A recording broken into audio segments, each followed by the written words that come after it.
pro-Israel lobby may have just scored one of the biggest own goals. I love saying that. Own goals in political history. We are so here for it. So thanks to AIPAC and their allies, a progressive who has publicly accused the Israeli government of carrying out genocide in Gaza may be on her way to a congressional seat.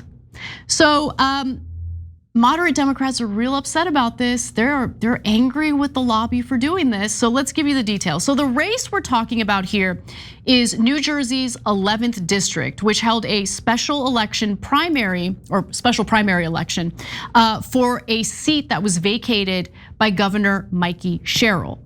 So the top candidates were Tom Malinowski. We've talked about him a little bit on the show before. He is a hardcore Zionist and Israel supporter.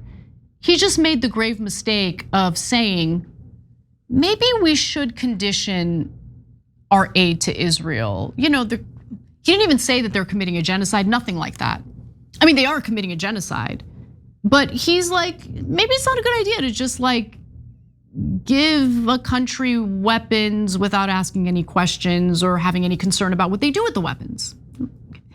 Now, Tahisha Way was also a top candidate, a former lieutenant governor who was endorsed by the Democratic majority for Israel, so not interested. And then you have Anna Lilia Mejia, who's the progressive in the race. So she worked on Bernie's 2020 presidential campaign and had the backing of AOC and Elizabeth Warren. Now, during a candidate forum just last month, Mejia, the progressive, was the only person in the race who raised her hand when asked if she agreed with human rights groups that Israel has committed a genocide in Gaza. So in other words, she had the correct answer to that question. Good for her. But instead of going after Mejia, interestingly enough, the AIPAC-funded United Democracy Project spent $2 million on ads attacking Malinowski, despite his long-standing support for Israel and the fact that he has a pro-Israel record. So why did they do that? It's because he had that audacity to say, maybe we should consider conditioning military aid to Israel. And what the Israel lobby did was essentially send a message. You're either with us 100%, okay, there can be no daylight between you and the Israel lobby and what Israel wants.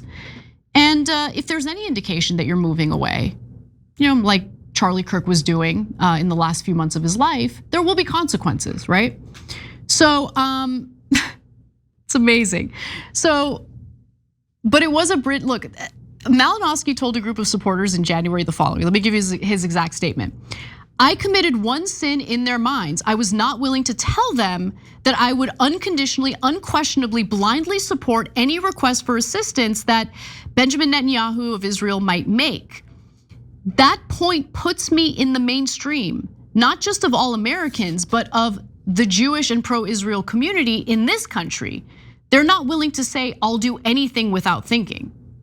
Now, for that grave sin, AIPAC funded ads against him that had nothing to do with Israel, by the way, because if they attacked him for wanting to condition aid to Israel, that would actually help him. Okay, that would actually help him. So they attacked him for a 2019 vote that he took, in part providing funding to immigration and customs enforcement.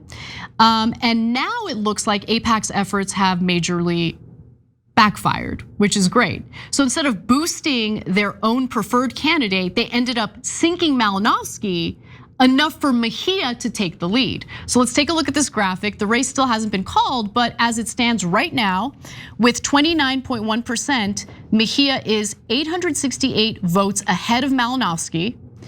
And Tahisha Way is in a distant third at 17.3% of the vote. Okay, so it's a comfortably blue district. So the winner of the primary is widely seen to be the winner of the general election. So that means it's very likely that Mejia is going to win that congressional seat. Okay, so a longtime New Jersey Democratic strategist said of the race, I love this, as good a race as Mejia ran, as good a candidate as she is, let me be clear, AIPAC created this race for themselves. In a way, only they can. They spent millions of dollars beating back a moderate Democrat to get themselves a progressive that is totally outside the frame that they would like. And now other moderate corporate Democrats are furious and they're calling out AIPAC. It's so fun. Let them fight. The girls are fighting. So Matt Bennett, the co-founder of the Democratic think tank Third Way, which is awful, called this one of the great own goals in the history of American politics. Unbelievably dumb. It's pissing people off, said Steve Schale, a longtime Democratic strategist and former Obama campaign advisor who described it as maddening. I'm really taking my time with this story because I love it. So even steadfast allies of AIPAC are upset because this was a dumb move. Okay, so you have Brad Schneider of Illinois, a longtime AIPAC supporter. He says that the actions in the New Jersey primary raised eyebrows, which isn't a strong statement, but let me give you more. He says, there's a chance that it's not going to be a new Dem that's in that seat, he said, referring to the new Democrat coalition, the useless centrist caucus he leads in the House. Quote, as we do the analysis, a lot of factors play into that, but certainly any group spending against a candidate that would have been a new Dem and instead electing a far-right candidate, come on, guys. This is not what we're hoping for here. And guys, I wanna be clear about something. I know nothing about Mejia's platform, and I really don't care. The reason why I don't care is because right now, for me, one issue matters, and that issue is, do you support the genocidal state of Israel? Mejia doesn't, winner. If we don't decouple from Israel, this country has no future. And I mean that, I really mean that. You know that moment right before you launch something new, that pit in your stomach? I remember when I started TYT, I thought to myself, what if no one watches? What if we run out of money tomorrow? It was scary. Still think about that every once in a while, but you push through, and having the right tools makes all the difference. Like when we launched Shop TYT, Shopify was a lifesaver. We used it and we loved it. If you're starting a business, those what ifs can be terrifying, and that's where Shopify comes in. What if I can't build a good looking website? Shopify has hundreds of templates to build a beautiful online store that actually matches your brand. What if people haven't heard of my brand? Shopify helps you to get the word out with easy to run email and social campaigns. What if I get stuck or have a question in the process? Their award-winning 24/7 support is there with expert advice. And the best part, that iconic purple Shop Pay button. It's why Shopify has the best converting checkout on the planet. Less abandoned carts, more sales for you. It's time to turn those what ifs into with Shopify today. Sign up for your $1 per month trial today at shopify.com/TYT. Go to shopify.com/TYT. That's shopify.com/TYT. We'll see what happens in the general, but it is looking good for Mejia. But UDP defended their actions. They're saying in a statement, the outcome of the New Jersey District 11 race was an anticipated possibility, and our focus remains on who will serve the next full term in Congress. UDP will be closely monitoring dozens of primary races. Well, we'll be closely monitoring you guys, including the June New Jersey 11 primary, to help ensure pro-Israel candidates are elected to Congress.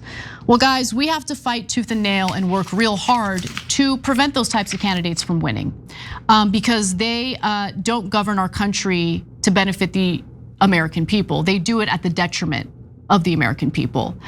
They're corrupt, easily bought. They don't give a damn about us. And it's time to boot them out of Congress. We don't need them.